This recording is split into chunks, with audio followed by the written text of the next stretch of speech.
Thanks for checking in with Maine's total weather on this Thursday evening. Rain continues to come down, but it will taper off from west to east as the midnight hour approaches. And then we'll see partly cloudy skies developing in the greater Portland area, probably in the hours just before midnight. And, partly cloudy hanging on right through the overnight. Temperatures then fall back through the 30s. Here's the thing, by the time we get down to 32, in Portland, at least, much of the rain is now long gone. That may be a different story across inland areas north and west of Sebago Lake. So, there you may see some wet snow mixing in, but big picture, not expecting much in the way of icy conditions.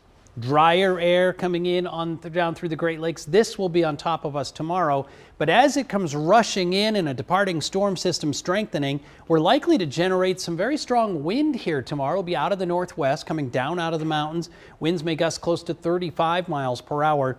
That's below the damaging threshold, but you're going to notice it out there. Tomorrow's high temperature about 41 should do it. 8-day forecast then on to the weekend. We're looking at wet weather coming back in on Saturday. Probably not until late in the day, and that's a slight change in the forecast, sort of delaying the onset of that precipitation.